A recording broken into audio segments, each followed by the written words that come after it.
competitive and still generate positive cash flow. Uh, those who were also conservative and this is very important and invested in right priced properties in areas where the market is where the buyers where the market is targeted towards that sustainable market, not the artificial demand, not the speculative buyers. uh, they didn't have as much problem as those who bought in areas wherein the prices were too high, and the only way that you can recover that is through short-term rentals. Imagine one bedroom buying it for 8 million, 9 million. How can you rent that out? How can you recover uh, that for one bedroom using a long-term lease model? Short-term lease, yes, maybe you can do that. In some areas where it is tourist oriented, yes, maybe there's still that possibility. So another thing is that developers saw this opportunity. They shifted their target market both demographically and geographically. And for example, before this pandemic, a lot of even OFWs, a lot of them were buying into the NCR, maybe aspirational. They're buying properties here. But during this pandemic, when they realized the need for homes, and there were developers now offering options in their own hometowns, they were able to capture this one. And there are developers who invested in business applications, in systems, in technology, and they were able to capture this market through online transactions. Maybe a lot of developers before did not believe in investing in those business applications. So last year was the game of online or virtual trippings, virtual viewings, especially for the OFWs, online transactions, digital signatures, online payments. So those who had that capability were able to take advantage of that opportunity. Another thing is that properties outside NCR, while while the developers here inside NCR were diving prices, giving a lot of promos, uh, extending payment terms, properties outside NCR, specifically landed properties, have grown not only reasonably but quite significantly in some areas and in some categories. Uh, Again, specifically landed properties. Now, next. So outside in the fringes of NCR, in the outskirts, and even outside now. The three major factors that are affecting and I think will affect the real estate values in the new norm would be one, infrastructure. We, I'm sure a lot of us have been enjoying the nice roads, the long highways uh, that's that are already completed now. So infrastructure, technology. This one was not possible.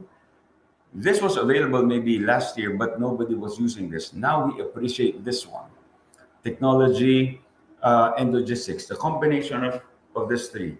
Now you can do business from anywhere. So before the one of the main considerations of in finding your place of residence uh, would be your proximity to your place of work or schools. But now with the combination of technology and logistics and infra, people can now opt to buy more space with their peso. Before, uh, pre-pandemic, what can you buy with 4 million or 5 million here in the metro? Maybe a 27 to 32 square meter property, but just outside that would be a nice house with some space around you. which is what uh, is preferred by people now. Space outside, not locked inside the room. Yes, a lot of projects have amenities, but again, during the pandemic, they've experienced that the amenities were closed. You have a nice pool, but you have 2,000 units to share that with you. So spaces, people would now prefer spaces for themselves, social distancing. Again, uh, sad to say, we might get over this, but this will not be uh, the last crisis or pandemic. So the programming now is geared towards that possibility.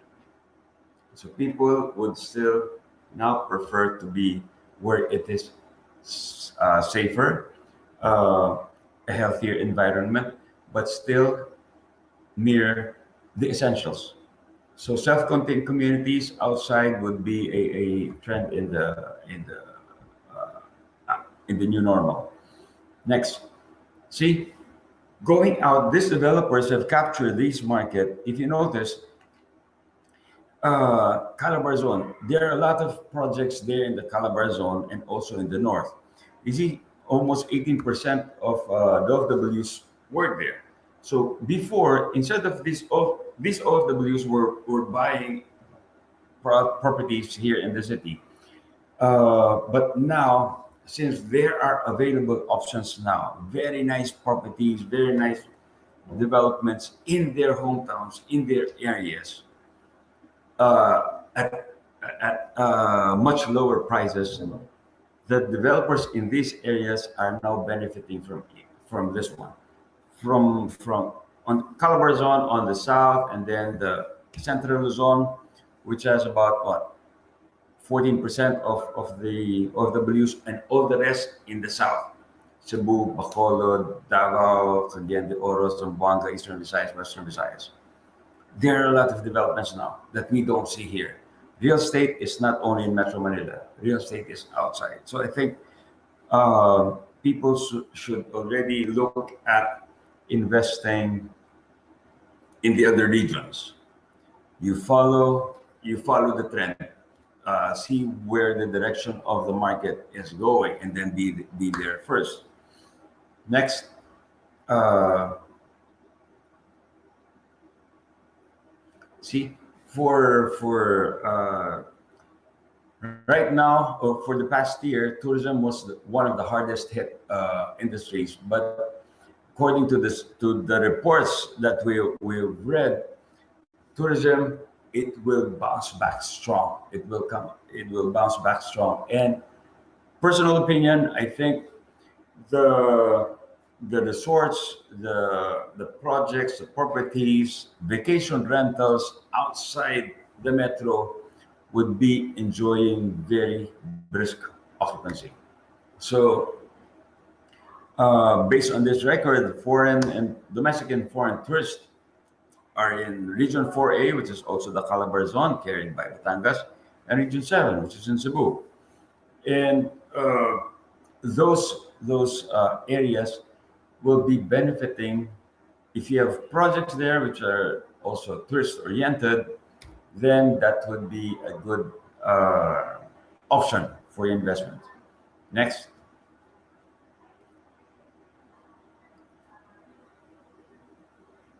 next again for domestic tourist arrivals, very consistent. Region 4A has been very consistent. Calabar zone, places where it is easier to reach by land. People would like to go out by land in their private vehicles. There's For the past few months we've been quite scared of being inside enclosed spaces with a lot of people. Somehow we have developed maybe that fear, and it will take a few months maybe to adjust again and be comfortable inside enclosed spaces. Next, now, if there were challenges and opportunities from the buyer side, there are also a lot of challenges and opportunities that the practitioners. I know we have a lot of practitioners here in the audience, and these were the challenges that they have faced. And I know some of my networks, some of my agents also have encountered this. So the challenges, of course, the virus, the fear of going out, the restricted movements. We could not go for viewing. Both the agents and the buyers fear going out. The homeowners associations and the PMOs do not allow viewings. They've restricted access to their properties. Banks, government agencies, especially in the first few months of the lockdown, were closed and cannot even consummate transactions. It was very difficult. Uh, and for some, okay, this is out of the pandemic, but for some, they think that the licensed or coloring agents are getting deals that were supposed to be for them, for the licensed practitioners. Those, especially those who were not able or who still refuse to adapt to the new systems and technologies. However, within the same situation, look at how the others took advantage of it. Next. So, in the same situation, the pandemic just made more people realize the importance, the value of investing in houses, in homes. Everyone around the world were saying, stay home, stay home, stay home. So they have realized the value of investing in real estate. Real estate was the only investment that literally protected us from the virus, from COVID. Not all our other investments, just real estate. So people have realized that. So the appreciation of that, the demand for that has risen, at least the interest. Now, restricted movements, which means buyers are at home, especially the OWs, buyers are at home and have more time to browse. Yesterday, Kenneth Stern saw a very significant growth in their search, in their online search. And then, so which means all this, all the brokers have to do, or the practitioners have to do, is to make their presence felt online. Get the attention of the buyers, get the attention, get eyes on their sites.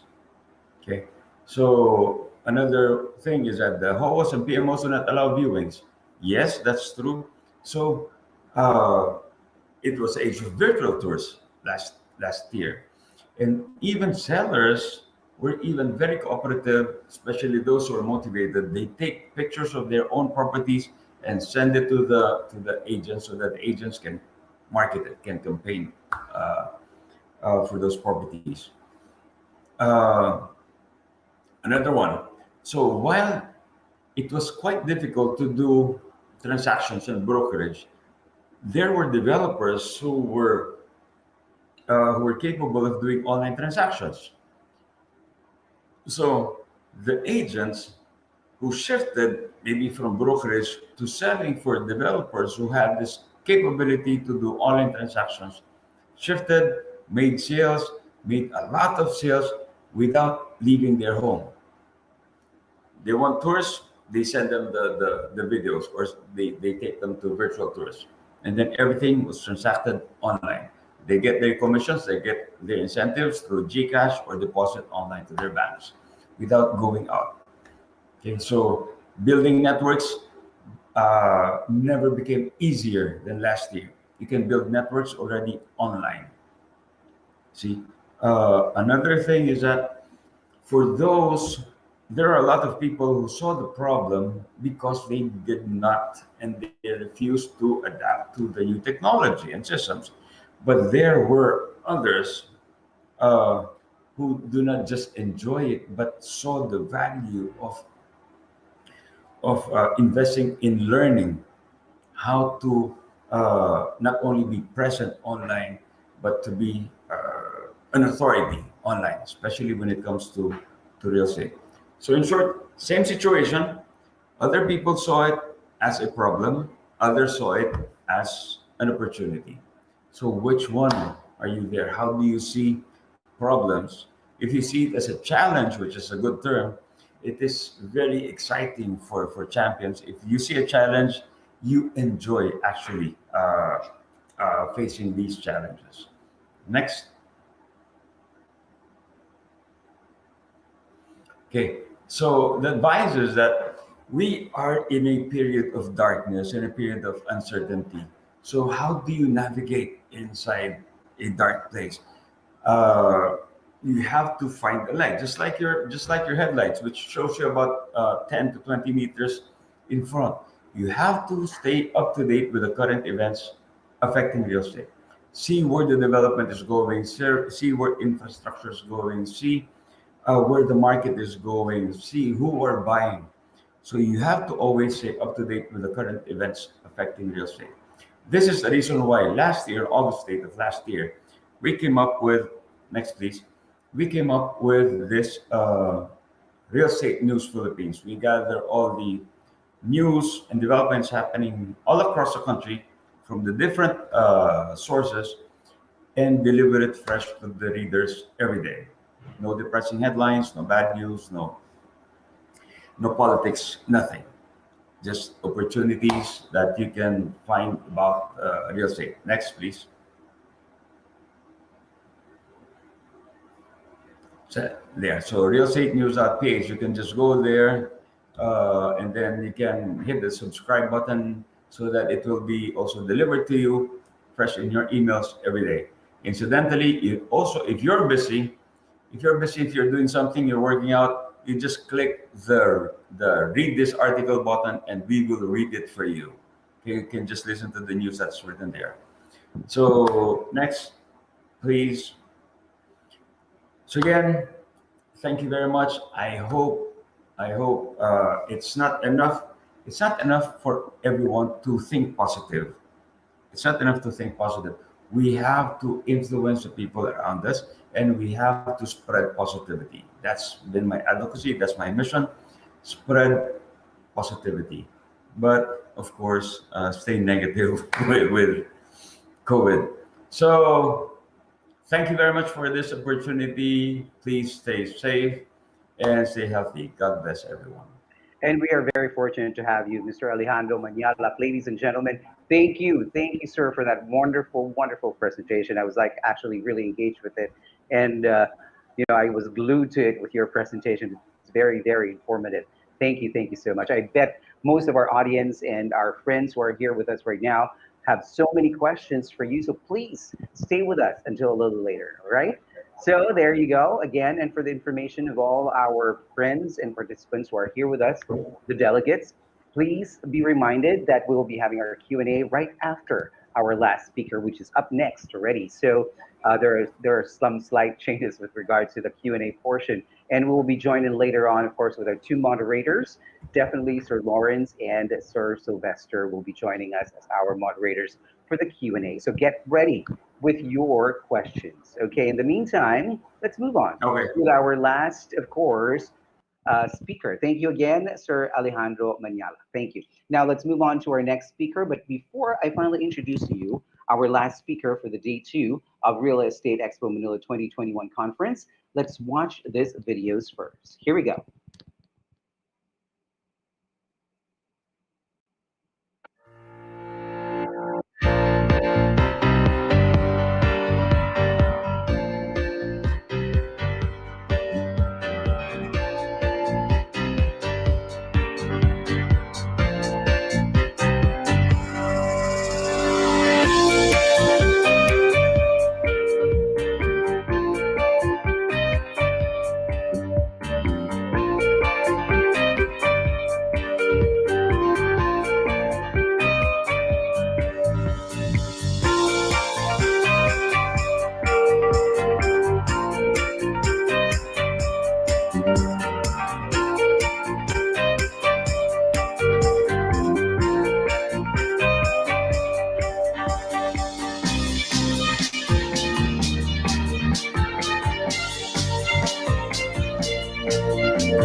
And there you have it, ladies and gentlemen. Thank you so much for that wonderful videos. Now, I'd like to introduce to you, of course, our speaker for the Real Estate Expo Manila 2021. She will be speaking about the 15-minute city. And she has worked in diverse industries with operations across the globe. As a seasoned leader in commercial finance, she held various roles in finance, compliance, investor relations, partnership, and network development. She is a certified public accountant, certified financial consultant, and certified risk analyst, a member of the Philippine Chamber of Commerce, British Chamber of Commerce, Nordic Chamber of Commerce, Urban Land Institute, Philippine Franchise Association, and Filipino International Franchise Association. She joined IWG in 2015 as Commercial Finance Director, subsequently moved to the IWG Global Service Center as Global Finance Director, providing commercial decision support, financial analyst, analysis, and report to C levels across 120 countries. And she now heads IWG Philippines Partnership Business, accelerating its growth and expanding its global position. She closed the first two deals for Southeast Asia when the franchise was launched in 2019, growing the network in the Philippines from 25 to 41 centers. IWG is the global operator of leading co-work and workspaces brands with over 3 million members in over 3,500 locations throughout over 1,000 cities in 120 countries. Ladies and gentlemen, let me introduce to you right now our last, but definitely not the least speaker. Let's welcome Ms. Rowena Natividad.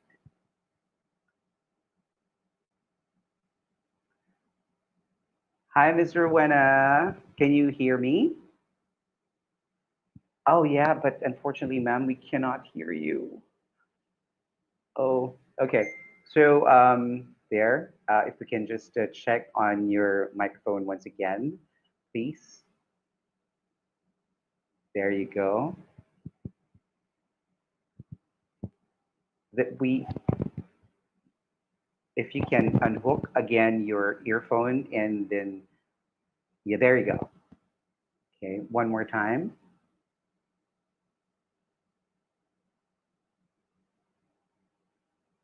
Nothing yet still. Sorry.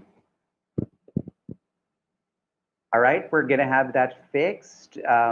If we can, yes, please try to unhook your earphones and then replug it again, please.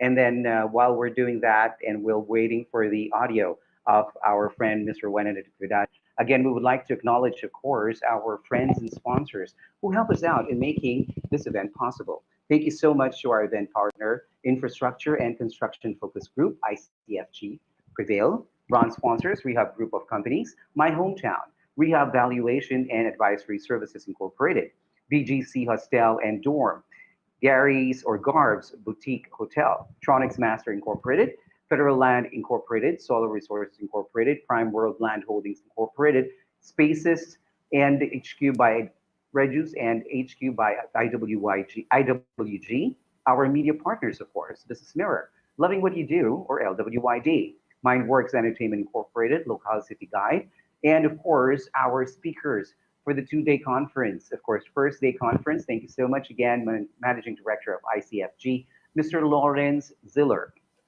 CEO of Lamudi Philippines, Mr. Kenneth Stern, from Spectrum Investments, President Mr. Carl D, of course, Chairman and CEO of Italpinas Development Corporation, Architect Romulo Nati, and President of Rehab Group of Companies, Dr. Mary Gauso. I missed you yesterday. Presenter for Federal Land Incorporated, Property Consulting Stars Division, Federal Land Incorporated, Ms. Rebecca Roque, and of course, UAP Committee Chair for Sustainability and Innovation of ICFG, Mr. Testing. Ramon Abiera. And I can hear the beautiful voice already of Ms. Rowena Natividad. Can you Hi, hear ma'am. me now? Yes, I can hear you now loud and clear. Fantastic. That's right. Very nice, Yeah. very nice. So, Ma'am Rowena, I'm going to give you the floor. Please go ahead. All right, superb. Let me just try to share my screen. Let me know if you're able to see my screen. Hold on. There, we can see it already. Fantastic. Hold on. Okay, how about this one? Can you see it? Yes, we can see your screen right now. Okay, fantastic. All right. So again, thank you for the kind introduction, Jesse. I am pleased to be presenting about the 15-minute city. I am also delighted to be in the panel with Christoph, with Andy, Ice, Michael, Sylvester, and Lawrence. All right, so before I proceed presenting about the 15-minute city, I'd like to introduce about our company. Though we've shown our AVP at the onset of my presentation, but anyway, I'd like to discuss a bit more about our company. So we are called International Workplace Group, or IWG. We have been in the business for over 30 years, and here in the Philippines, we have been in operations for over 20 years. Now we're present in 120 countries. We have 3,500 locations, over 7 million users, and we're actually the first and the only one who offers flexible workspace business by way of a franchise partnership. So what's interesting about this slide, I'd like to emphasize our multi-brand portfolio. So most of you know us as Regis, but we also have other brands such as Spaces, HQ, as well as Signature. All right, so I'd like to start my presentation by quoting our founder and chief executive officer, Mark Dixon. So let me just read that for you. Just when local cities and towns seem to be dying, COVID-19 may have come along and saved them. So the realization of the 15-minute commute will be one of the most dramatic and long-lasting legacies of the pandemic. So what is a 15-minute commute? So we envision that the future of work will be revolving around the concept of the 15-minute commute. You know, the easiest way to travel within the urban neighborhood is to walk or bike, no parking issues, no waiting for a Grab, no bus or train. Everyone living in a city should have access to essential urban services within a 15-minute walk or bike. Which brings us to the 15-minute city. So it is actually an urban planning concept. It's the brainchild of the French academic Carlos Moreno. The idea is that work, shops, entertainment, education, healthcare should all be accessible within the 15 minutes of where people live, either by bicycle or by foot. So essentially it means that the city is decentralized. So it becomes a conglomerate of villages, each with its own car-free green spaces, homes, mixed-use spaces, and of course, flexible workspaces. So just put more simply, it's about putting the stuff closer together so it's easier to get the stuff. So here's a quote that I'd like to share to you from Carlos. We need to reinvent the idea of urban proximity. JC, am I logging? Hello? You're actually all good. All right, fantastic. Because our community manager actually sent me a note here and said that I'm lagging. So fantastic. Just let me know if I'm lagging. All right, so going back on my presentation, I'd like to share to you a quote from Carlos. It says here, we need to reinvent the idea of urban proximity. You know, earlier, Andy talked about proximity. So we know it is better for people to work near or where they live. And if they can go shopping nearby and have the leisure and services they need around them too, it allows them to have a more tranquil existence. So it's not so much more about mobility, but more on proximity and access. Remember that has been highlighted by Andy in his previous presentation. So I would say access to opportunity, access to urban amenities, to variety, and to other people. It's why people choose to live in the cities anyways, right?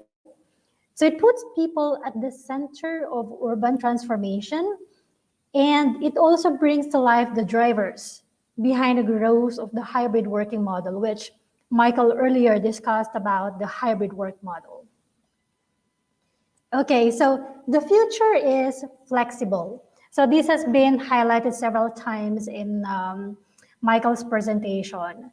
You know, anything that is flexible is dynamic, And anything dynamic provides more solutions. So we were actually seeing a demand for flexible workspace before the advent of COVID. But as more workers work primarily from home due to lockdowns and travel restrictions, it is now becoming a more important component of town centers and local communities. So the hybrid working model is often presented in the media in the binary way. We're actually talking about this at the backstage earlier today, but it's actually a combination of working from home and in a corporate office. But there is actually a growing awareness that a third option, and that is working from a workspace close to home, is an important third dimension of the hybrid model. So yesterday, if you've attended the day one of the conference, Moody's CEO Kenneth did mention an increase in demand on residential properties, mostly on leisure homes. So these are actually second properties. And to which I concur, because he said that he thinks that demand will continue as workforce shift into hybrid work model. So you see, COVID-19 has changed our attitudes to how and where we want to work. And I think the 15-minute city is an effective COVID response. Okay, so it's what employees want. We all know that. So lockdowns around the world have forced a large number of people to work from home. And as a consequence, to spend far more time in their local community. And despite the obvious downsides of being separated from friends and relatives, there have been plenty of benefits too. And the most obvious plus has been an end to long commutes. You know, here in the Philippines, I would say around 50 minutes each way on the average. And of course, when you don't commute, you have some money saved. It is better for business. So of course, it is. So as Michael has mentioned earlier, it has some cost savings factor when you use a flexible office. Also, if you ask any CFO, a flexible workspace deal would be on top mind as they don't have to carry an entire lease liability in their balance sheets. And as part of the workforce decentralization, companies have started to also incorporate co-working as part of their core concept, as opposed to running out a conventional space that ties them up to long-term lease, long-term commitment, high capital investment, and not to mention that if they opt to terminate, they have to pay for the penalty. So flexible workspace is dynamic. It provides more solution. It also allows businesses to scale up or scale down, especially at this time of pandemic, with ease according to their, of course, specific needs. And obviously, it is better for the environment. So with an end to long commutes, partly thanks to the effects of COVID, towns that were previously empty during the day will become vibrant communities. So in turn, this will have environmental benefits as carbon emissions are, of course, reduced. The enemy is commute. Now, this is one of my favorite slide, and this is actually very interesting. You know, pre-pandemic, if you ask an employee what is least that he likes about his job, he'd say that it's the commute. We're all guilty of that. But now to add to that, to a high degree, the distractions when working from home too. You know, we were all forced into a global remote working experiment, and some of the challenges of working from home became very clear. First, the challenges of internet connectivity. You know, I know it's different per country, but Philippines is very much challenged. You have your spouse and maybe your children who are all competing with you in terms of bandwidth because they're trying to do homeschooling, and you have housemates, partners, or family members who are all top distractors. Even some firms were unable to guarantee data security when used by remote workers, data privacy. And employees miss the face-to-face. So social interaction, I think, is something that we all want. I think that was mentioned earlier by Christoph as well. It is inherent in us. It's all that it's something that we want. I believe that when you socially interact, that helps build culture of the company. And as you know, that culture, a strong culture builds team resilience. And that's what we need, especially at this time of the pandemic. I've actually read an article, very interesting article about 3 weeks ago that says some of the employees who have been hired during the pandemic are actually resigning from work, tendering their resignations. And the primary reason is that they never had a chance to socially interact in person with their colleagues. So it is really important part of human nature. And the solution to this is a local flexible workspace which fits into our business model in a 15-minute city concept. Okay. So hybrid working is now generally accepted to be the primary model for the future of work. And that future of work actually is happening now. Based on our research, 3 times the number of Fortune 250 companies are currently looking to a hybrid model compared to those intending to carry on in the same way as pre-pandemic. So as a result, let me just check on the statistics.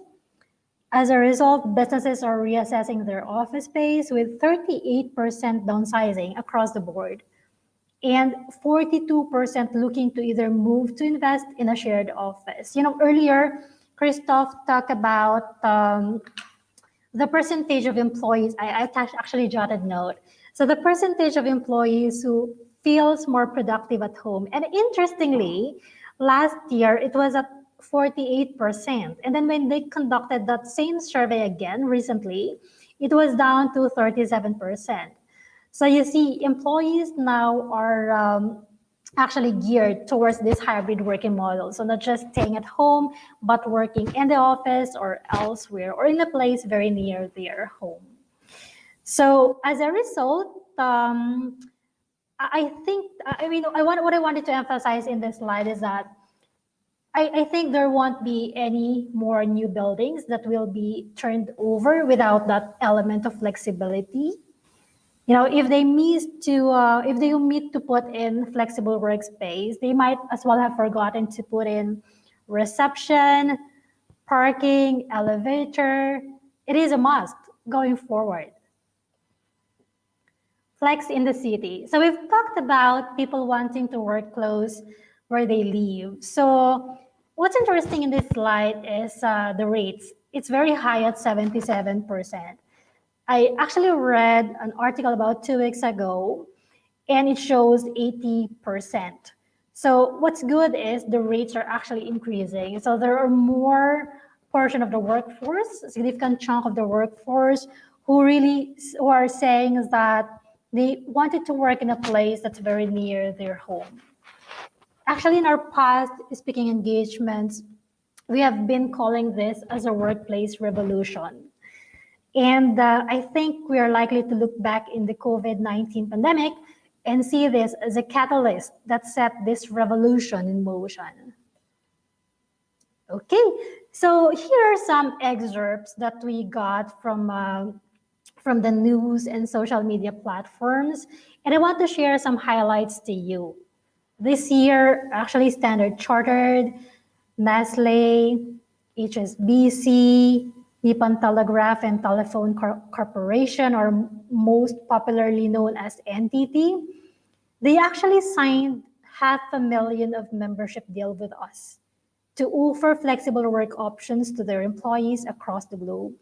So that means 500,000 named employees can access any of our centers in 120 countries. So as you notice, diverse industries have done their due diligence and are ready for the future of work, which, as I said earlier, is happening now. Even big banks, such as Standard Chartered, HSBC, whose data security is very critical, have actually bought memberships from us. With our strong IT infrastructure, we guarantee full data security. These companies have performed their due diligence. You know the saying that says, what got you here won't get you there. So it's important that companies reinvent and re-engineer themselves so that they may thrive when we get to the other side.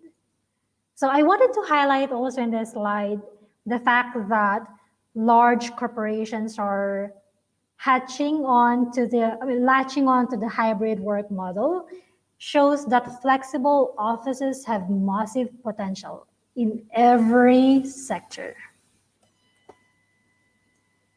So aside from employee retention, flexible workspace also drives recruitment of a more and wider talent pool. So it allows employers to secure the very best talent and new talents such as freelance workers, regardless of their location. So in the past, it has been kind of restrictive because there are some talents who does not want to move or relocate to where the office is. In fact, in our global workspace survey, we found that 92% of the millennials, so millennials or Gen X or Zoomers, as mentioned by ICE earlier, so the 92% of the millennials identify flexibility as top priority when job hunting. So another survey says that 30% of the workforce are composed of the millennials. So it's a significant chunk of the workforce. It's 1/3 of the workforce.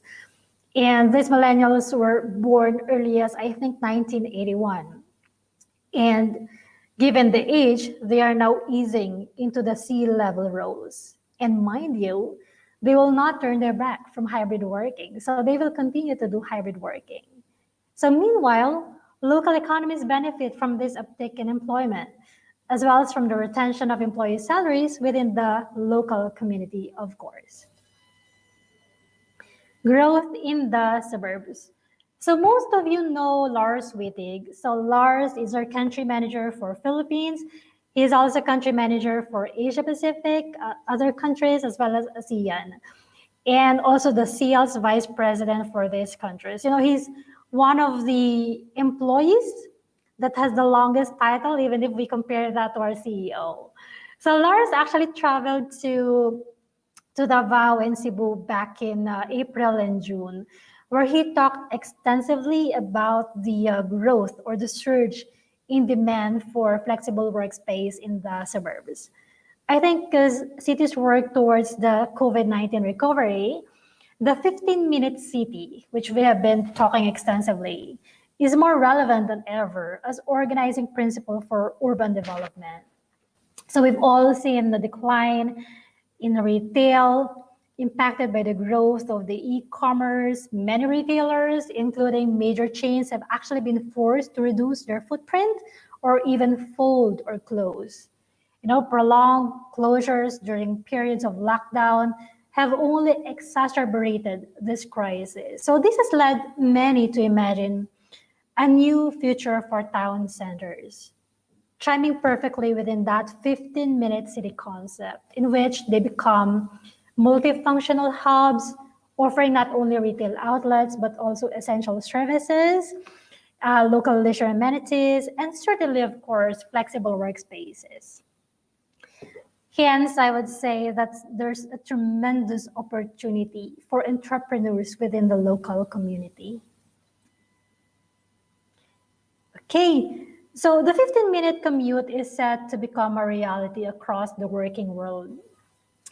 And to help bring this to life, we actually partnered with global architects B plus H to show what the reality might look like in Brighton as well as in Washington. Okay. So this is a bit overcrowded slide. You can actually see let me just get my glass. So you can actually see a school there, a park, medical services facility, flexible space, and then offices and hotels and houses. So basically the illustrations show how the cities are already primed to to be able to offer its residents everything they need to work and live there. So within that 15 minutes from their front door. So another map, but this time it's for Washington. So B plus H, our consultant, created a city mind map to show how the concept of the 15-minute commute is part of a system that incorporates work, play, eating, well-being, maybe shopping, learning, and of course, contributing to society. And this isn't just a pie in the sky because changes are already happening across the globe. So with people working locally, local amenities and retail outlets will receive a boost and new jobs will be created. So just summarizing what I have discussed earlier on. Work-life balance, of course, will improve, making people more productive and healthier. And with the travel reduced, carbon emissions will fall and cities will see far less congestion, which has been our dream ever since for this country.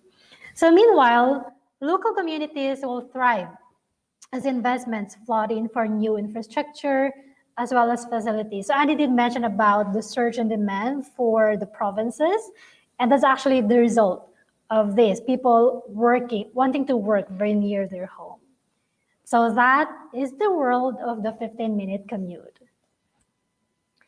In the future, we think that communities will cater to our every need within a quarter of an hour where we live. And the final piece of the jigsaw will be provided by flexible workspace solutions that offer all the benefits of a centralized office close to home. And the result, it's going to be a world of the 15-minute commute, a place where lives are transformed for the better, and one that gives us back the sizable chunk of our most cherished commodity. And guess what is that? Of course, time. So that ends my presentation. I hope to have provided you some good insights about the 15-minute city. So over to you, Jesse. Thank you so much, Mr. Wen and Natividad. That was very engaging. And I was like, really like listening to the whole presentation when you're doing it, and it's so informative. And I bet most of our delegates who are here with us right now have so many questions. So please stay tuned, okay? Because right now I'm going to introduce our moderators. That's right. As I said it, it's moderators. We have two moderators who will be joining us. Of course, let me introduce them to you. Please meet our Q&A moderator for the Real Estate Expo Manila 2021 conference, a graduate of UC Berkeley in architecture and the vice president of Cities AECOM. I hope I said that correctly, or AECOM. Mr. Wong's career spans over 2 decades and is based in San Francisco, Manila, and Hong Kong. And he is also an active advisor to technology startups in PropTech and FinTech across Southeast Asia, and a co-founder of the PropTech Consortium of the Philippines. Has led multidisciplinary teams to deliver new cities, sustainable urban infrastructure, incorporating specialties, strategic and tactical risk resilience, digital infrastructure, biomimicry, market analysis, future mobility, tourism and industrial sectoral development, social cultural engagement, heritage assessment, program design, capacity building, and of course, technology. He works as an executive committee member of Urban Land Institute Philippines and the Tech Venture Capital Circuit Champions Vision-led strategy for tackling the stresses and opportunities of urbanization, particularly in emerging markets. Ladies and gentlemen, let's welcome our first Q&A moderator, Mr. Sylvester Wong. Hi, Sir Sylvester. Good morning. Good afternoon, rather. Good afternoon. Good afternoon. Josh. I'm thinking, who wrote that intro? And I forgot. Maybe I did. It's okay, sir, but it's really, really nice. It's a really nice portfolio. Anyway, I'd just like to introduce to you, of course, the one who will be joining you as well as your co-moderator for this afternoon, entrepreneur and management consultant in the corporate business service sector, has vast and irrelevant and extensive experience in business development, property development, real estate, construction, and tourism development, a mentor to several projects, corporations and investors interested to enter the fastest growing market in the Philippines and be a stay-in. He's the managing director of Infrastructure and Construction Focus Group, or ICFG. Let's welcome welcome as well Mr. Lawrence Ziller. Hi, Sir Lawrence. Thank you very much, JM. That's right. You're too kind. Thank you, Sir Lawrence. Thank you, Sir Sylvester, for being our moderators for this afternoon for the second day of the Real Estate Expo Manila. Please go ahead and take the floor with you, and let's welcome back all our, of course, speakers right now for the Q&A portion. Go ahead. Wonderful. Sylvester, actually, I don't want to steal your job here because you are the moderator of this Q&A session. I'll be just holding your bag and jumping in case of you need it. But I thought you're probably the best moderator after the speakers that we have heard because they were talking about redesigning spaces and office spaces. And you as let's say an urban planner, I'm sure you have a lot of things to say about these topics. Well, thanks, Lawrence, and actually, the real experts have just given their thoughts, and it's an incredible time to be, in Manila, 16 months into this pandemic and feeling our way around. I think none of us could have expected where we are today. Hey, thanks a lot, Lawrence, and thanks a lot, Josh, for setting all this up, and thanks very much to all of the speakers so far for sharing, how things are moving around. As you can tell, I'm actually still working from home, and I think a lot of people are trying to figure this out right now. What's the next step for the next 3 months and 6 months and year and forward? And Rowena's conversation about the 15-minute city is pretty exciting because the implications of how we work and how we interact with each other could have far-reaching meaning to how our cities are organized. Maybe what I'd like to do is invite everybody who's on the watching and participating to send your Q&A. Use the Q&A panel inside the Real Estate Expo Manila window here, and send them over. I think Lawrence, I'll ask if you see any of the Q&A new questions come up to just jump in. And what I'll do in the meantime is I'll just go through each one and kind of add one big question for each of you. And I hope it's not too difficult. I thought, should I do some softball questions? Should I get really into it? And I figure, we're all friends, so let's roll up the sleeves a bit. Is that okay? Good stuff. Sylvester, why don't you answer purpose-led offices? Sorry, Sylvester. I would like to ask you one question, if you don't mind. Yeah, shoot. Okay, so you're saying you're working from home. So what are your challenges to work from home? Wow. Okay. Well, it's interesting because we have probably 3 very commonalities at ACOM with many other businesses that have this sort of situation. One, we do have 400 to 500 people working as our global support services for the rest of the organization. And so I think they're having their own challenges about how do you serve a global organization depending on all this digital infrastructure when you're trying to do it from home. So that's one pain point. The second pain point is for the design teams. We have about 200 people in engineers, designers, professionals who need face-to-face interaction. And we've kind of been able to do it so far, but I think spending a lot more time than we otherwise would have versus sitting around the table and going. And then I think we have also maybe kind of a few of us, like myself, who interface a lot with overseas clients, and we're finding getting on a plane, we're able to squeeze in a lot more meetings, actually, that by not a lot more business every day, which my pain point is I don't have enough coffee to keep up. So I think that's sort of, and I would imagine that a lot of people have very similar types of pain points across their businesses. So that's what I'm going to ask about, if that's okay. Go to Christoph again, this purpose-led office, the sense of a lot of growth in the new letting, right? But I also noticed that it's also a decrease in expansion. So I'm wondering how much of the market change is about right sizing or relocation. If it's relocation, where are they moving to?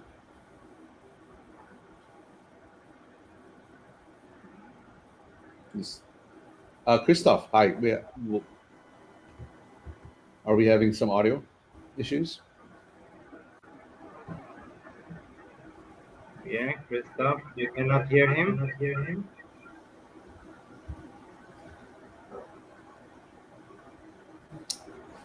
Yeah, still not.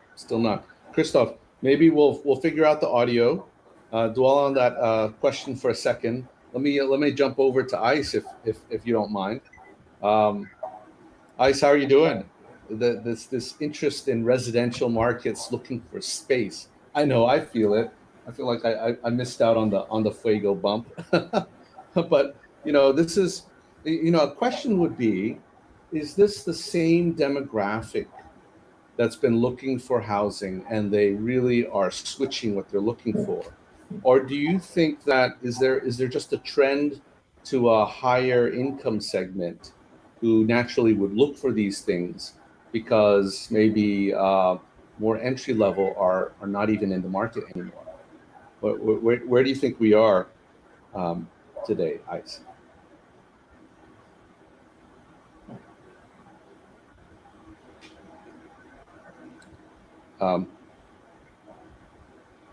Hi, sorry, but I think we have audio problems there too. Josh, do you think this is going to be happen for everyone?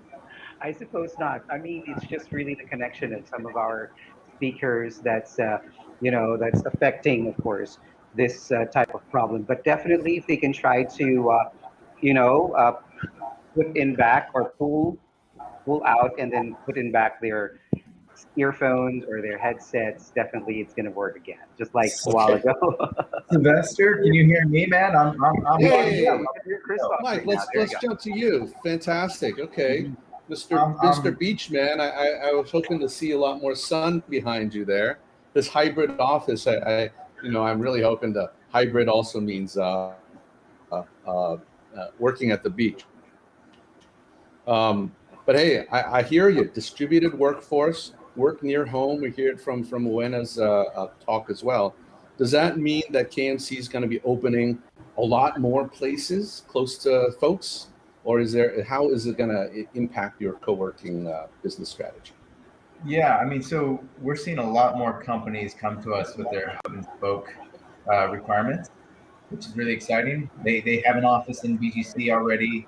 Now they want a 50 or 100 seater in Alabama, or maybe they want to go 50 or 100 feet also in, say, somewhere in the north, like Ocean City. So really excited to be working with our companies that want to, they can do it on a trial basis. We're going to try it for 3 or 6 months.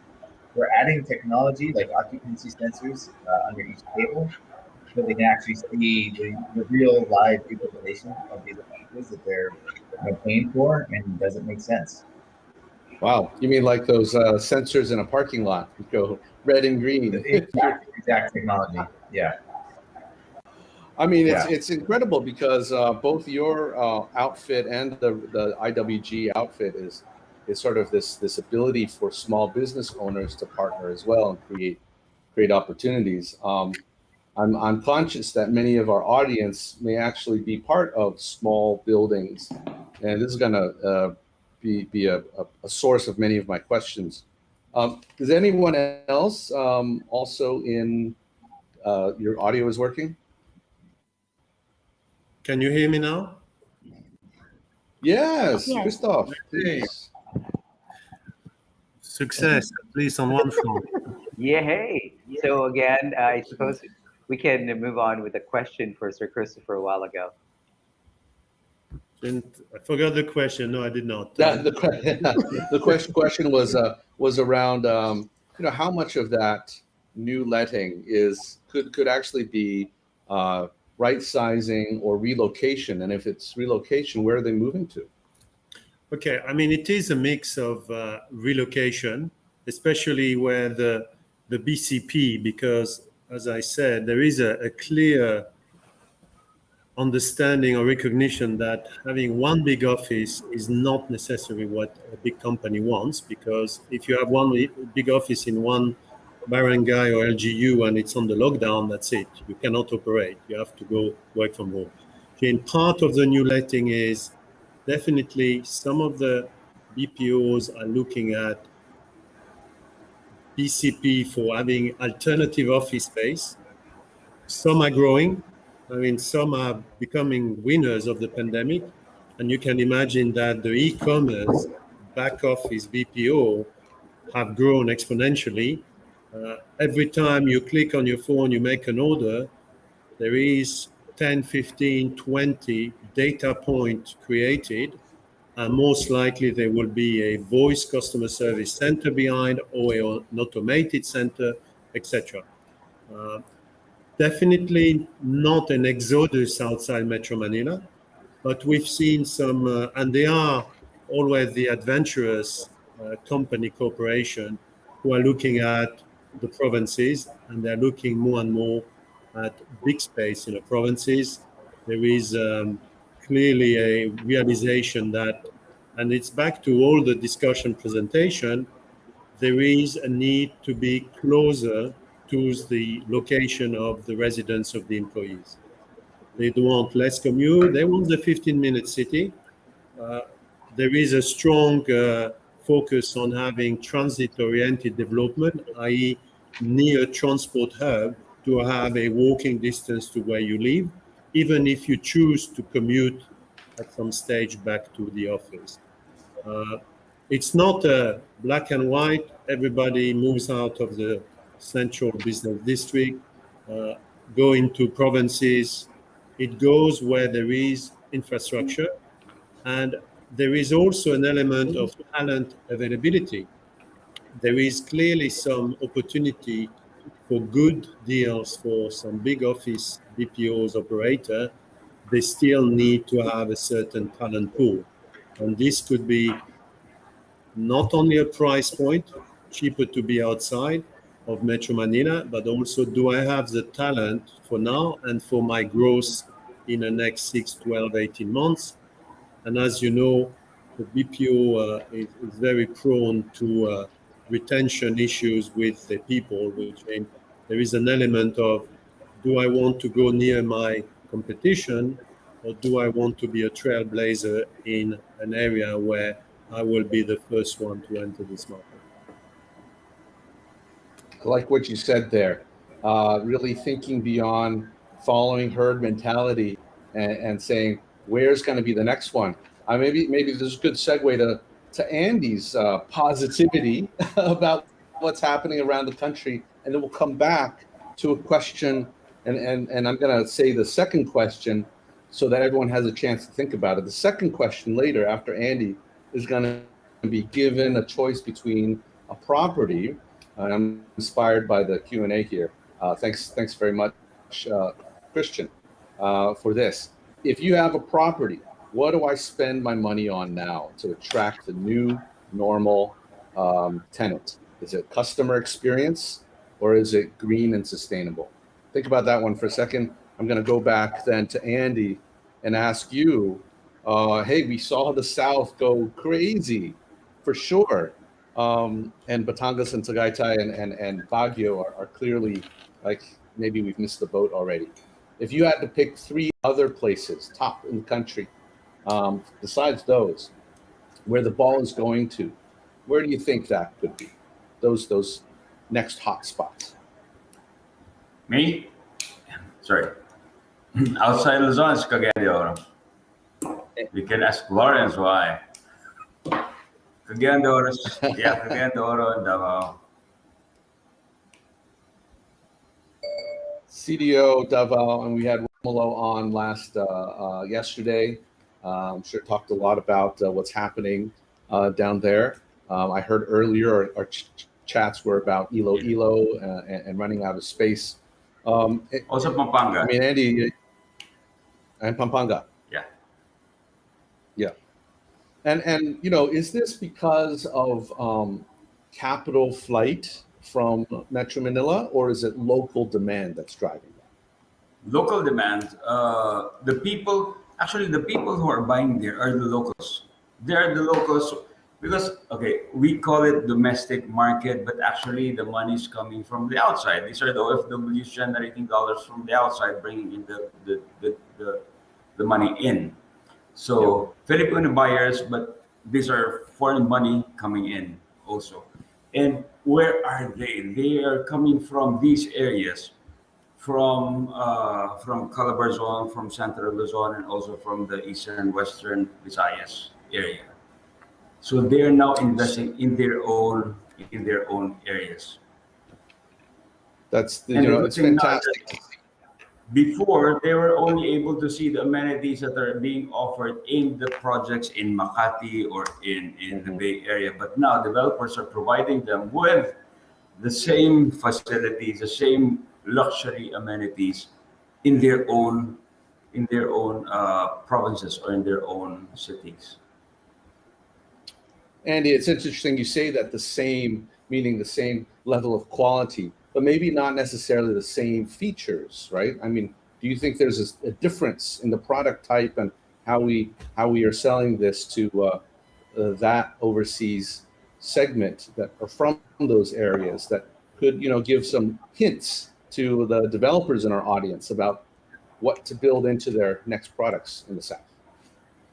Yeah, they build, like, for example, the usual amenities here, like we have the swimming pool, the open space, the parks, the playgrounds. Uh, and the developers there in those areas are able to give them more space because the acquisition of the land is much cheaper. So all that search for space that ICE was talking about, maybe it's not just in the outer Metro Manila regions, looking across the country. So I'm going to go back to that question. Customer experience or green and healthy. And I know some of you, I can anticipate the question answer already. Rowena, how about yourself? What do you think that the work live hybrid consumer is looking for? More on the customer experience or more on the green and healthy? Yeah, I think with the COVID pandemic, I think people have now been more concerned about the health and well-being of their employees. So I would say that a combination of both. So the place where they should be working at should be green and sustainable, but to a certain high degree, the customer experience, because they wanted to, of course, to work in a place where they feel safe, where they feel healthy. So as mentioned by Christoph earlier, people are actually decentralizing their workforce, getting offices in cities outside of the central business district area. So that's one of the factor as well as they consider the health of their employees. So they don't want for people to be in one room such that when one sneezes, the HR will be too concerned. So they wanted to decentralize their workforce as well. So I would say, in my perspective, so both customer experience to a high degree, as well as the green and sustainability. Is that going to be within reach, especially for small business owners who are trying to improve their properties? And all these capital expenditures could be pretty pricey, right? What question to you or to ICE on the residential market is, especially as Gen Z is coming up and becoming the decision makers on this. Um, how do you balance it? How do you, uh, you know, I'm sure a lot of small business owners don't want to spend too much in these times for capital expenditures. What's our solution to that? All right. Can you hear me now? Yes. Excellent. All right, Yes. perfect. Thank you. All right. Well, if you're, I totally agree with you that it can be really challenging for MSMEs for for doing the renovations and stuff so that they can accommodate their employees. But what they can do is they can do the hybrid. They can have their office, like just like the ones that were mentioned, and they can also do the 70-30 thingy that most companies are now doing, like 70% in the office, 30%, 70% of their people are in the office, 30% are working from home, and then there's like shifting.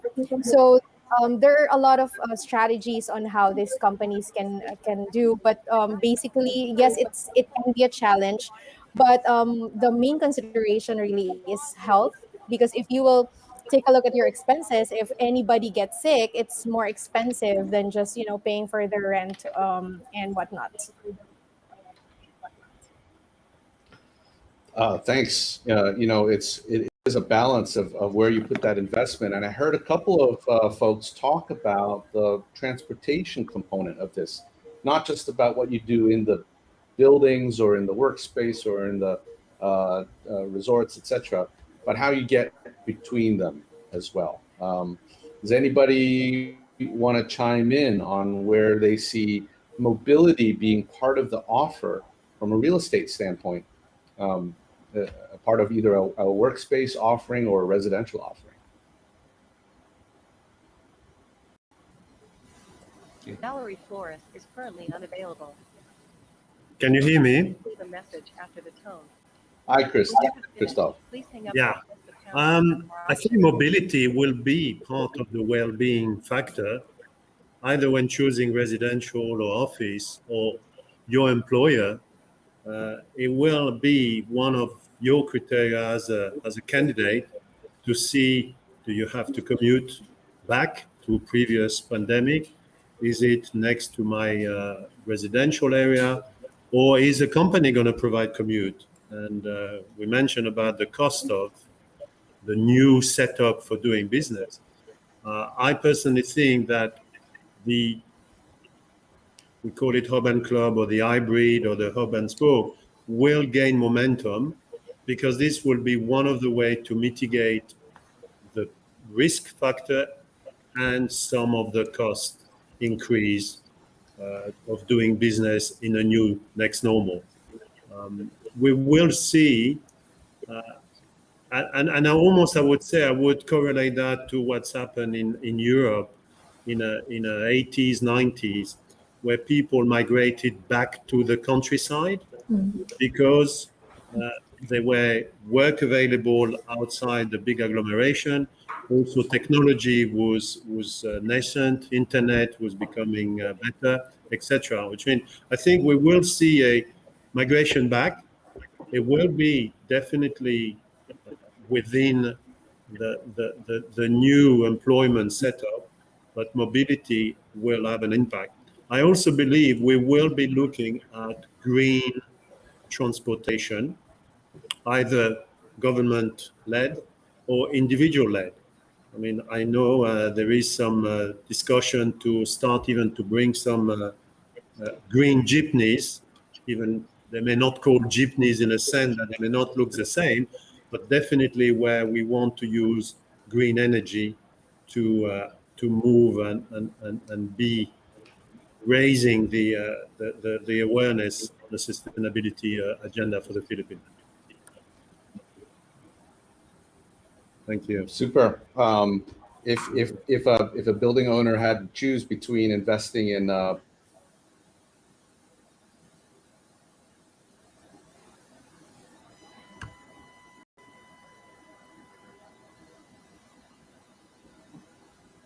I think we lost Sylvester. Okay, so let me jump in then. If we lost Sylvester, I don't know if you hear. It's heavily raining where I am right now. Do you hear any background noise, or is it okay? No. All good. All good. Oh, good. Okay, so we have a question here by Christian Nicole Nakazawa. Any vision on what will be the scenarios in the coming years after the pandemic ends? What type of ventures do you see will prosper in the years when pandemic is finished? Anyone? So what kind of ventures will you see prosper when this all ends? Or will it all end? Who would like to answer that or give an input on that? Lawrence, can you hear me? Yes, I can hear you, Michael. Please. I think two of the most promising industries in the Philippines would be the industrial space, warehousing, particularly for all the last mile logistics for these e-commerce providers, and data centers. There'll be a lot of interest right now in data centers, and we hope to see a couple of hyperscale data centers come into the country in the multiple tens of megawatts. So they'll be here soon enough. Okay, thank you. I could add as a general comment that whatever's going to have a green financing component will become prominent because this will be one of the way to deliver the commitment on the sustainability, climate accord, etc. We already seen a lot of investment made available exclusively for green construction, green investment, green research, green production. And I think this money either will be allocated from a domestic point of view, and we have a Artalan who has a green bond, for example, but also there will be institutional money coming to the Philippines because there is also a growing corporate understanding that the money will have to be invested in countries where the sustainability or the green agenda is the most needed. And we are ultimately going back to well-being of individual. Habitants, workers, elderly, young, older generation.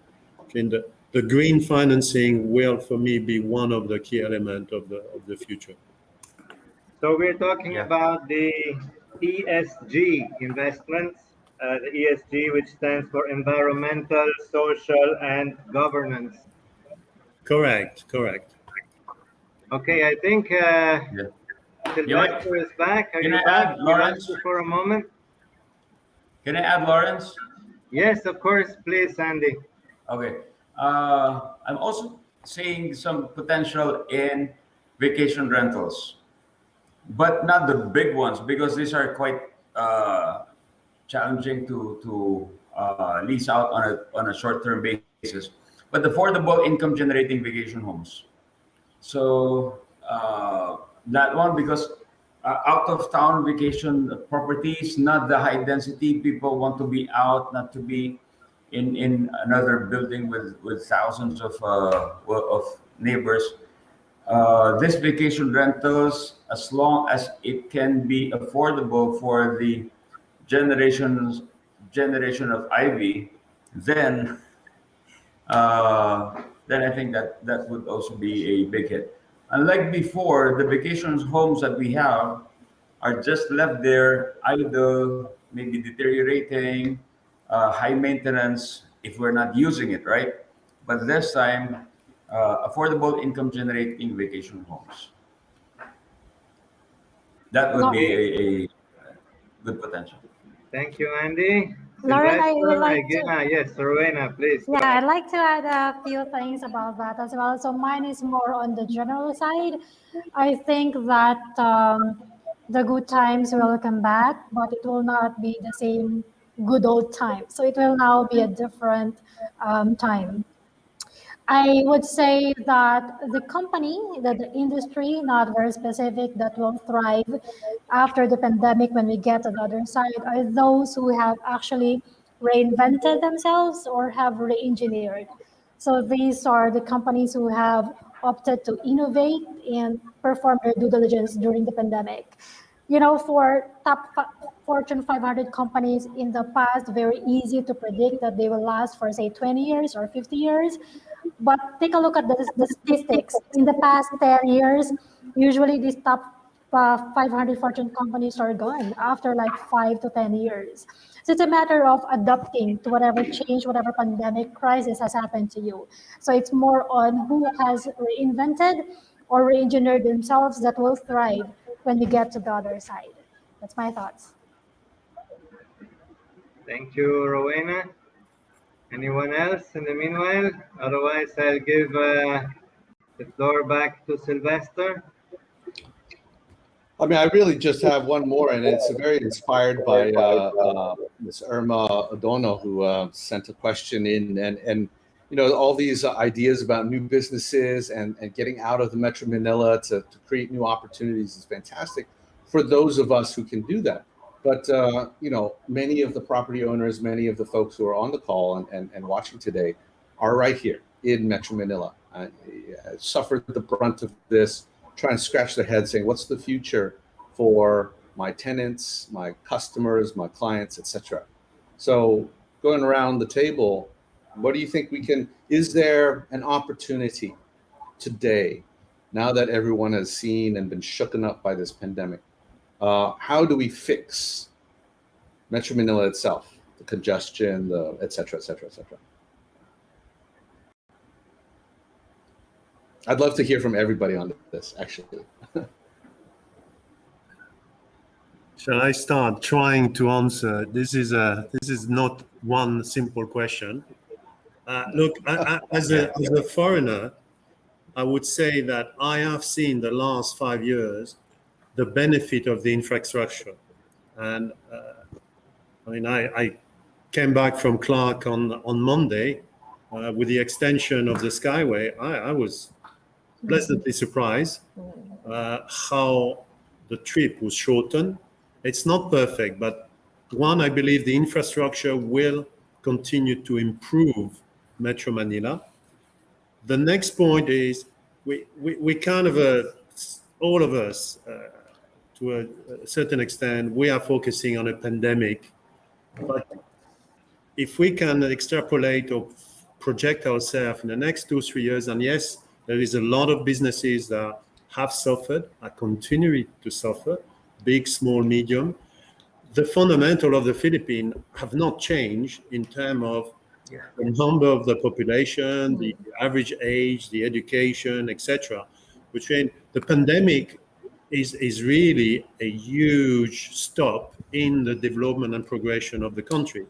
But there's no reason why, and it may take longer than expected originally, the fundamentals of the economic growth of this country have not disappeared. They may have been softened and extended in the percentage of growth, GDP, investment, etc. But they will still be there, and it will still be an attractive investment opportunity for those who want to invest in an emerging economy. And I think for me, these are really key fundamental that will prevail and will continue impact positively the development of the country. Yeah. If I may add, okay. From there, yes, the fundamentals are very strong. Plus, also as pointed out earlier, the key drivers, the population, the BPO, the OFW are there. So whatever we're experiencing now is call it temporary.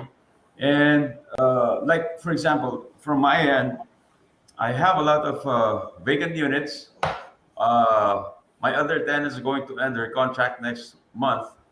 So, but then if I want to still have some cash flow, then it's my choice. Should I leave it empty and wait for the rental rates to go back up, or just to have some cash flow? Should I adjust my rates at a more competitive price?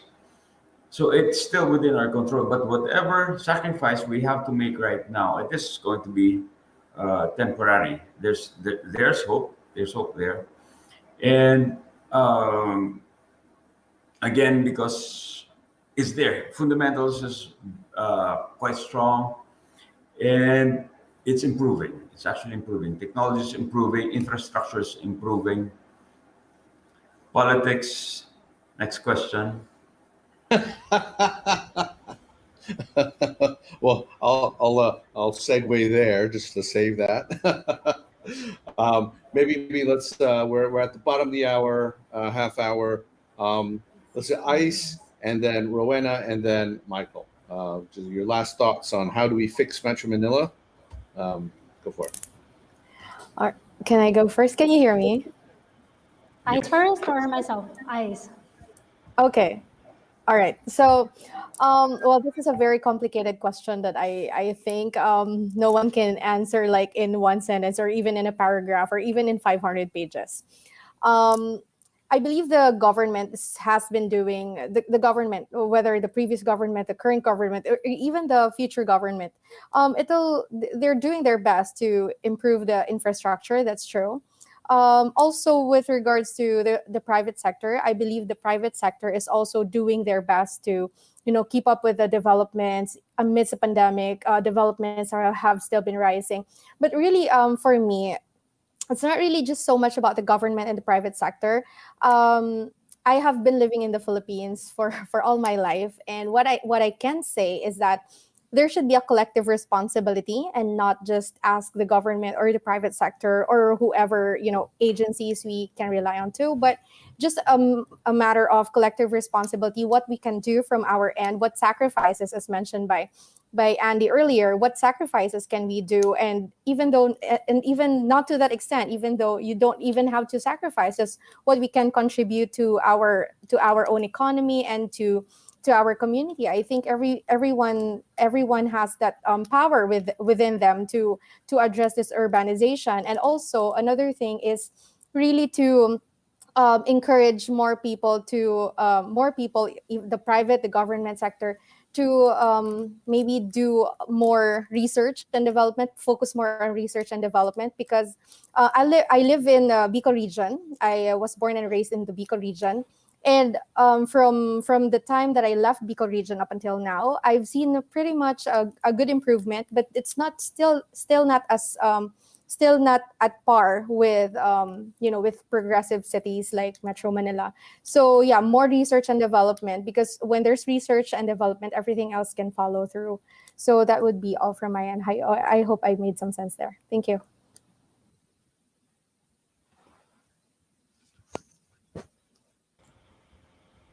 Thank you. Rowena and then Michael. Yeah, so I would say that there certainly is a huge potential for us to decongest Manila and move some of the businesses or economic activities outside of the main central business district areas.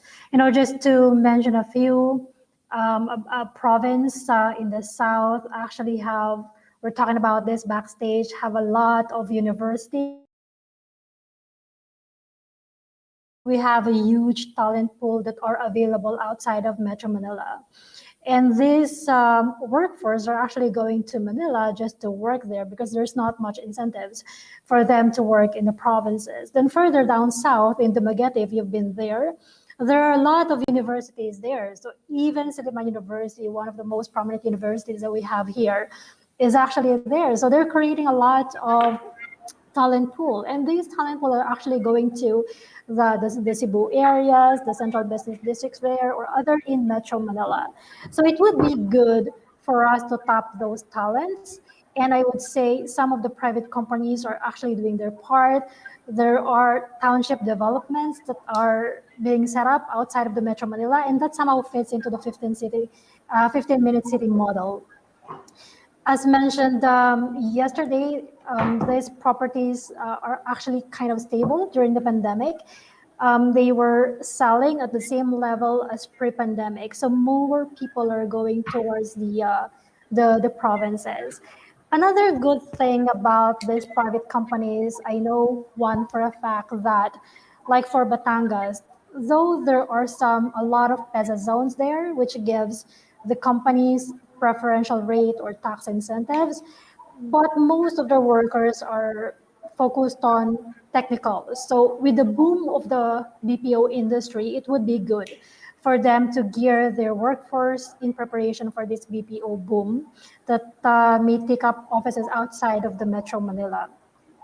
One big developer that I know of are actually conducting free training to their workforce just to prepare them for the BPO. So I would say, leveraging on what ICE have discussed, it's a combined effort between the government, the citizens, as well as the private companies, with government putting on more incentive on people working outside of the suburbs, and of course, private companies complementing that as well. Sorry to interrupt. I think Andy Maniala needs to leave us for an urgent meeting. So Andy, thank you for Thank you very much. being here. Great session, everyone. Thank you very much. See you around. Stay safe. Okay, bye-bye. Bye. Take care, Andy. Bye, Andy. Bye-bye. Thank you. Bye-bye. Thank you. Bye, guys. All right. We Are we backstage? All right, no, I so, think we're there still, we go. still Yeah. live here. Okay. Yeah, thanks everybody. If Michael wanted a last word in there, hand it back to Josh after Michael. Would that be all right? I'm ready. I'm ready to go. So, how to fix Metro Manila? We can repurpose government land for low-cost housing and keep workers close to where the jobs are. We can update the laws to require developers to build low-cost housing within, a kilometer of their development, for example. And work from home has actually saved Metro Manila traffic quite amazingly. A longer-term, more sustainable solution is probably work near home, like what Rowena was saying about the 15-minute city. Trying to see these suburbs develop. It's going to be important that people stay and drive to those suburbs and not make the long commute all the way from Batangas to Metro Manila every day. But that's it. Thanks. If I may add to that, I think the question is the best answer is probably the one for Sylvester to give, because he would probably plan a subway like in London all over Manila and the outskirts, because his company is capable of doing that. And like this, he can solve all the traffic problems, all the overpopulation problems of Metro Manila. Isn't that so? Well, it's kind of you to say that, but we look well beyond the physical or the digital infrastructure solution to the outcome. What are we really trying to do? And we're trying to give people back their time. I think it was well said earlier that this jobs housing imbalance is what got us here in the first place. And I think everybody, even the small business owners who are in the middle of Metro Manila, if we find creative ways to bring work and home closer together to reduce that traffic, that's a really big piece of it. So whether it's through subways or whether it's through better internet for everybody on the call, things like that. I'm really curious, Lawrence, I know you're calling in from CDO, if some of these other cities are able to learn from the challenges of Metro Manila and maybe leapfrog and prevent some of these. If you don't mind, I would like to share my screen for a moment, because when I was living in Makati, I was living in a building where the internet was absolutely horrible. And then when I came to Cagayan de Oro, we have some property I call it in the bush. So it's in the province, in the middle of the greenery. And would you believe we have there a fiber optics.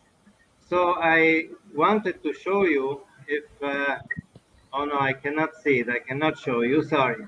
I had a small Bahay Kubo made out of bamboo, and the internet in that Bahay Kubo was so fantastic that I nominated it as my official office, because it was such a big difference from the Makati building to this little bamboo shed where I had fiber internet. So the infrastructure in the provinces is actually very good. I think the city, Metro Manila, is suffering in some of the buildings that did not plan, let's say, fiber optics in their buildings. So they're still running with the old cables. So I think also the buildings would have to have a little reshaping and restructuring to make life better for city residents. I'm really sorry I cannot share this this picture, but it would be worthwhile. Thanks, Lawrence. That's inspiring. I mean, I'm looking at Josh over there with his green behind. I'm thinking everybody's going to end up having that as part of their home office now, green screen, so that we can basically plug ourselves into any place in the world. Josh, thanks a lot for letting us moderate this, and thanks very much to Michael and Ice and Andy and Christoph and Rowena for all these great inputs. That goes well, of course, well beyond what your particular businesses are about, and really to the future of the country and the positive possibilities ahead. Lawrence, thank you for asking me to join. Thank you so much.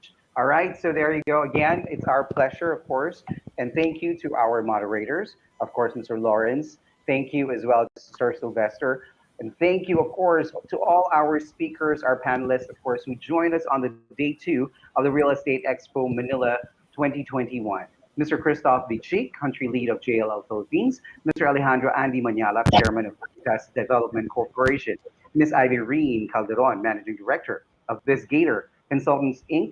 And of course, Mr. Michael McCullough, Managing Director of KMC Group, KMC Sevils, and of course, Head of Partnership, Growth, and Network Development International Workplace Group, Mr. Wen and Natividad. Again, thank you, Mr. Sylvester Wong, and of course, Sir Lawrence Ziller. Thank you so much to all our speakers, of course, as well during the Day 2 conference. Mr. Lawrence Ziller, Managing Director of ICFG, Mr. Kenneth Stern, CEO of Lamudi Philippines, Mr. Carl D, President of Spectrum Investments, Architect Romulo Nati, Chairman and CEO of Filipinas Development Corporation. Hi, Dr. Mera Gauso. I hope you're watching right now. And thank you. I miss you, President of Rehab Group of Companies. Ms. Rebecca Roque, Presenter for Federal Land Incorporated, Property Consultant, Stars Division, Federal Land Inc., and of course, UAP Committee Chair for Sustainability and Innovation, ICFG, Mr. Ramon Abiera. Again, to our delegates as well, thank you so much for joining us on the Day 2 of Real Estate Expo Manila Conference 2021. And for those who are asking about their e-certificates, we will be sending those e-certificates of attendance into your emails as soon as possible. All right, so please stay tuned for those. And then again, of course, for those who will be availing their CPD units, you may actually, of course, interact and connect definitely with our CPD unit provider, Prevail. Ms. Pristine will be very happy to assist you with regards to the CPD units. All right, so there you go. Again, thank you, of course, to our partners and sponsors for being with us as well on our 2-day conference and for this event, of course, of the Real Estate Expo Manila 2021. Again, thank you. Infrastructure and Construction Focus Group, ICFG, Prevail, our bronze sponsors, Rehab Group of Companies, My Hometown, Rehab Valuation and Advisory Services Incorporated, BGC Hostel and Dorm, Garbs Boutique Hotel, Tronics Master Incorporated, Federal Land Incorporated, Solar Resources Incorporated, Prime World Land Holdings Incorporated, Spaces, and HQ by IWG, our media partners, Business Mirror, Loving What You Do, or Mindworks Entertainment Incorporated, Lopal City. Thank you so much. This has been, of course, the Real Estate Expo Manila 2021 Day 2 Conference. Again, to all our delegates, speakers, panelists, moderators, thank you, and please do enjoy the rest of your day. See you again next year. Thank you. Thanks, Storm. Thank you. Thank you, Again, guys. Bye. Thank you. That's right. Again, of course, we would like to inform everybody. And again, with regards to the e-certificates, I can still see some messages here on the discussion portion that your e-certificates will be sent out to you via email as soon as possible. Of course, again, Real Estate Expo Manila 2021 is brought to you by Ad Asia Events. Thank you, everybody. And again, stay safe. Enjoy the rest of your day. Thank you.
And once again, ladies and gentlemen, would like to acknowledge our sponsors on the second day of our conference for the Real Estate Expo Manila 2021. But don't forget, Real Estate Expo is still ongoing until tomorrow. So please do come back and visit us, of course, and do visit all our exhibitors and sponsors and partners booth, definitely here on the floor.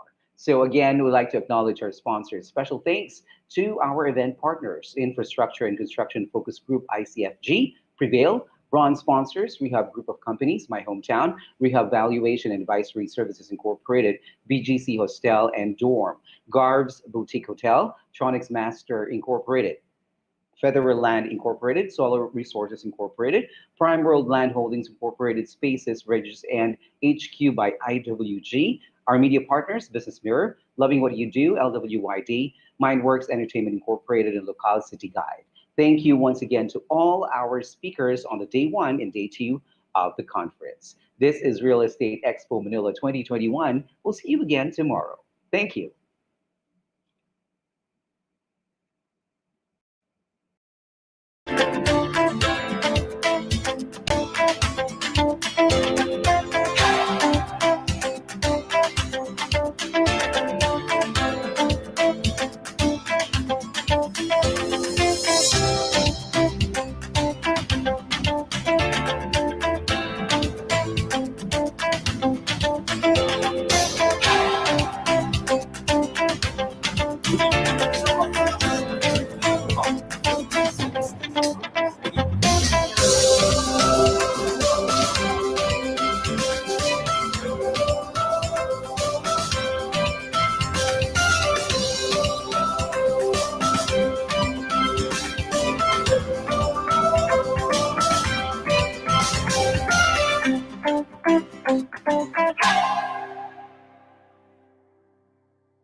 Our services are delivered at a world-class international standard, and our clients can tell, and that's why they continue to use us time and time again.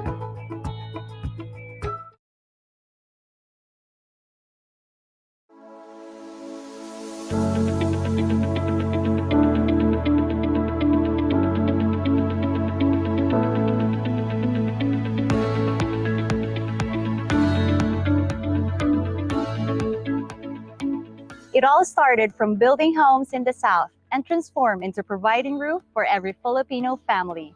Solar Resources Incorporated's residential developments let you live in space that allows you to achieve a balanced lifestyle.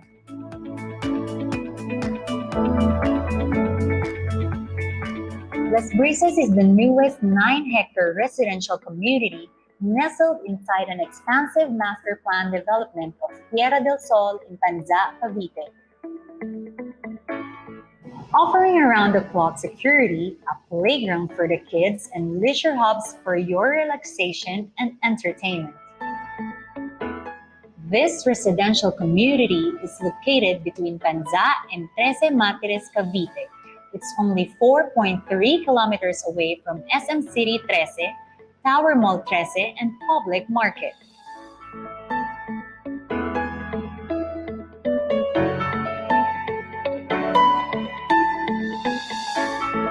It is accessible via Manila, via Cavitex, and upcoming developments such as Cavite-Laguna Expressway and construction of the LRT-1 extension.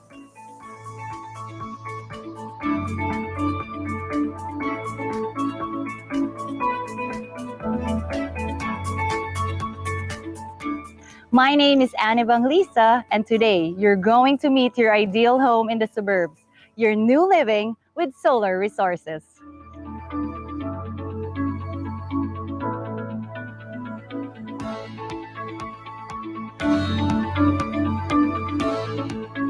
This prime community offers exclusivity, a respite haven, and an all-day breeze and fresh air. This newest and gated community in the South offers you outdoor facilities such as this swimming pool for kids and adults, a basketball court, a playground, and there will be also a jogging lane around the development.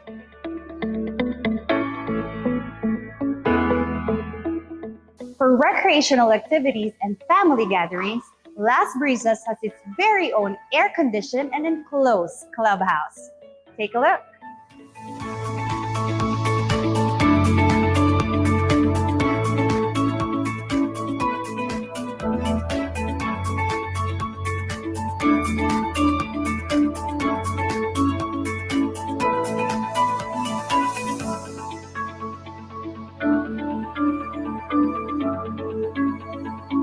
Today, we'll show you a 3-bedroom unit at Las Brisas. 112 square meters gross floor area, the Leah House is ideal for early nesters, growing families, or young professionals.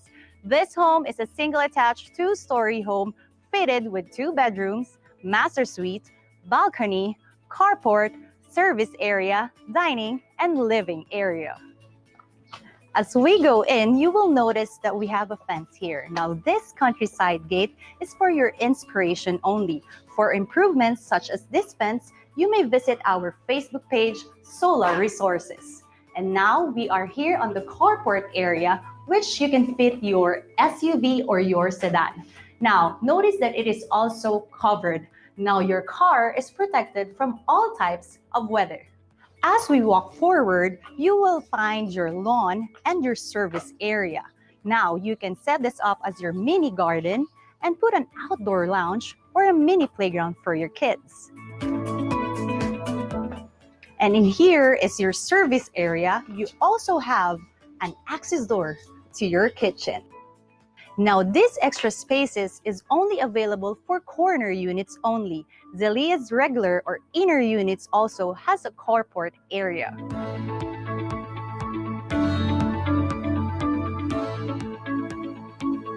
As you open the door, you will be greeted by these living spaces. Conversations can freely flow up to the dining area and your open kitchen. Imagine having to wind down here on your living area after a long day at work, or hang out with your kids on weekend and watch your favorite series. Adjoining to this living room is designed to be your den. Now, this is an extra room and you can transform it whatever you prefer. Now, there's also a toilet and bath inside. Take a look.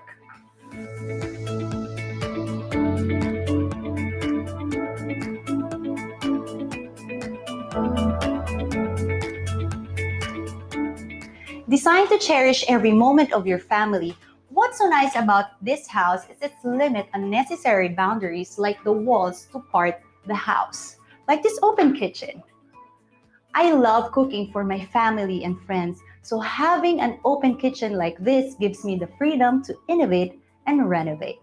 And let's not forget this wall-size length mirror that does the trick. And by the way, from the kitchen area, you have an access door to your service area so you won't have to go to your main door.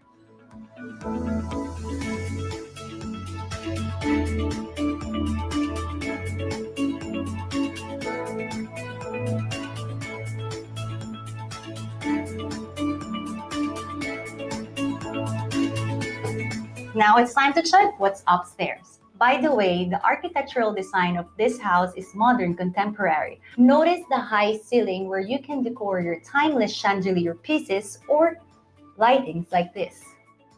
This vertical window gives you a natural light during the day and a peaceful view of the community during the night. Also, your walls, you can transform it into your artwork or place some family portrait of your choice. Upon second floor landing, you will be greeted by this hall that leads you to the 2 bedrooms with shared toilet and bath. Now we go over with your bedroom number 1 that can be your kids' bedroom. With this window and a peaceful view of the community. And now we go over to your bedroom number 2, which is the same size with your bedroom number 1.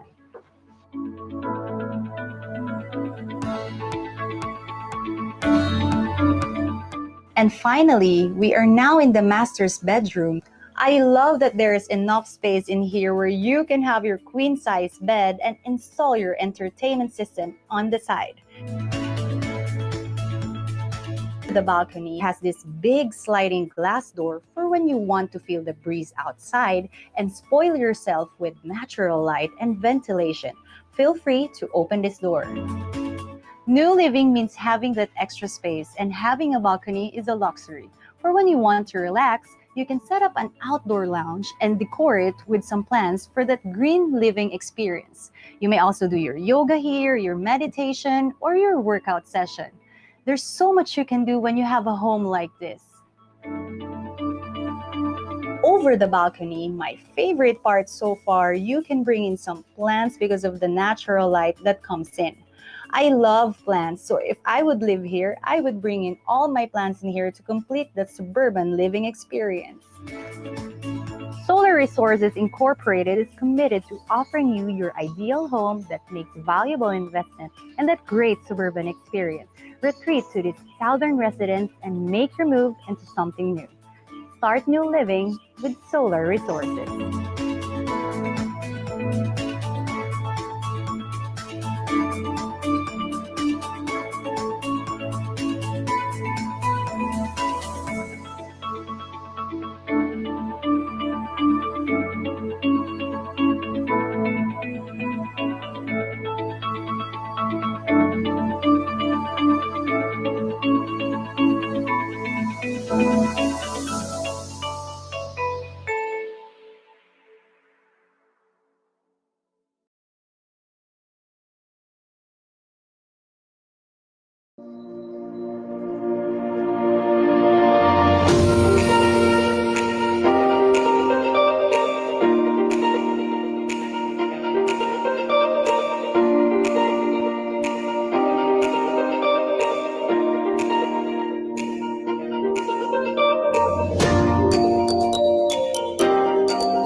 Do you want to sell or acquire a property? Rehab and My Hometown Realty and Developer with a wide range of real estate services for individual, corporate, or business clients, from brokerage, project selling, to property management, leasing, engineering, appraisal services, documentation services. Real Estate Hub, 25 years in the real estate industry. Our chairman, Ms. Margaret Gao, a licensed real estate broker and a certified international property specialist. Our president, Dr. Mary Gaoso, a licensed broker, appraiser, and consultant, certified international property specialist. 2019 ASEAN Real Estate Network Alliance Arena top broker. Our CEO, Mr. Winston Gao, together with his wife, Claire Gao, handle international linkages. Check out our website at www.realestatehub.com.ph. Started from building every Filipino family's dream. A home made for Filipino family. To a place and communities where we grow together, nurturing dreams and potentials.